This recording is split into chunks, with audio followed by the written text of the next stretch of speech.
Salut, j'espère que tu vas bien. Dans cette vidéo, nous allons voir quels colorants utiliser pour la résine. Nous verrons les différents colorants, ceux qui sont compatibles avec la résine époxy et aussi ceux qu'il ne faut surtout pas utiliser. On verra aussi par la suite comment colorer la résine. Je vais vous partager plein de conseils et des astuces pour réussir le mélange des couleurs de votre résine et donc à ne pas avoir à recommencer votre projet. Je vous conseille de regarder cette vidéo jusqu'à la fin. Si le sujet de la résine vous intéresse, abonnez-vous. Je publie des vidéos assez régulièrement sur le sujet. En parallèle, je fais des vidéos sur l'aménagement de jardin. Vous êtes libre de regarder ce qui vous intéresse. Je vous mets en description le matériel dont je me sers.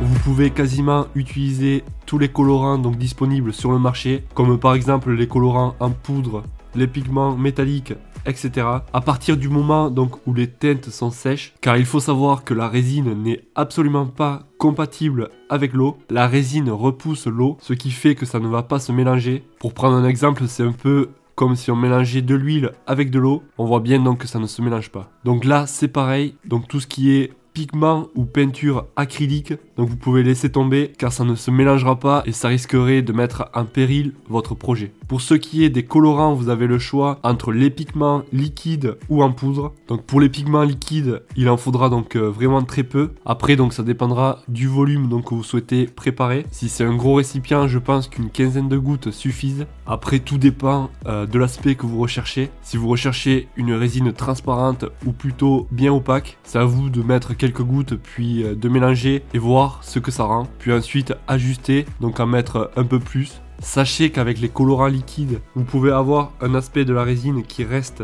assez transparent. Pour vous prendre un exemple, donc le tabouret que vous voyez ici en rondin de bois, donc je l'avais fait avec des colorants liquides rouges, donc je n'en avais pas mis énormément. On arrive à distinguer les rondins de bois à l'intérieur. Pour avoir un deuxième exemple, donc si on prend des bijoux, donc en mettant juste une seule goutte, ça suffit donc pour avoir un aspect qui soit transparent, donc on puisse voir un peu la couleur, mais voir aussi à travers le bijou, comme on peut voir donc ici, où j'avais utilisé du bleu mélangé donc avec de la résine, pour qu'on puisse voir à travers les coquillages. Un autre conseil, prévoyez un récipient donc qui soit transparent ou blanc, car si vous avez donc un récipient de couleur, par exemple un récipient rouge, c'est vrai que j'avais déjà utilisé ça, et en fait une fois qu'on mélange un colorant, on ne voit pas du tout ce que ça rend, donc vous allez avoir clairement du mal à voir si le mélange de la résine et des colorants vous convient. Donc voilà, on a fait le tour pour les colorants liquides.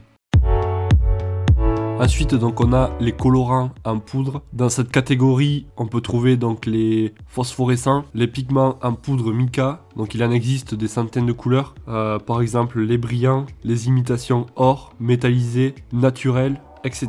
Les colorants en poudre donc vont être bien utiles si vous souhaitez avoir une résine qui soit bien opaque. Là où vous allez être servi avec ce genre de colorant. Je pense par exemple si vous souhaitez faire une river table avec la couleur de votre choix. Vous verrez que seulement quelques grammes suffisent donc pour avoir un rendu bien opaque. Ensuite, ce que vous pouvez faire, c'est pour donner de la profondeur à votre résine, donc rajouter des pigments blancs en plus de la couleur que vous souhaitez mettre. Donc par exemple, si vous souhaitez faire un projet de couleur bleue, si vous voulez avoir de la profondeur, vous rajoutez quelques grammes de pigments blancs et donc ça donnera de la profondeur dans la résine. On peut aussi mettre pourquoi pas des paillettes, mais selon moi je l'utiliserai plutôt pour faire des bijoux que par exemple une table basse. Bon, après pour le mélange des colorants, donc il n'y a pas besoin de mélanger non plus pendant 5 minutes, vous le verrez par vous-même. Au bout d'environ 1 minute, déjà vous commencerez à voir si c'est bien mélangé ou non. Après, si vous faites votre projet en résine en plusieurs coulées, je vous conseille de regarder et de noter à peu près donc le nombre de gouttes que vous avez mis pour la première coulée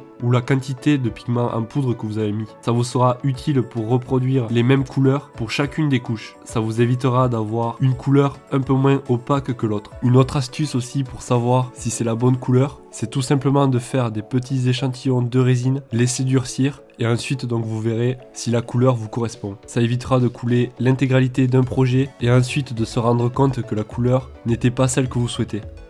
Après vraiment vous en ferez un long moment. Personnellement avec tous les projets que j'ai fait, j'en ai presque pas utilisé. Donc vous verrez que c'est un investissement au début. Après vous l'aurez pour un long moment. Donc voilà, je pense que j'ai fait le tour sur ce sujet. Si vous avez des questions, n'hésitez pas à les poser en commentaire.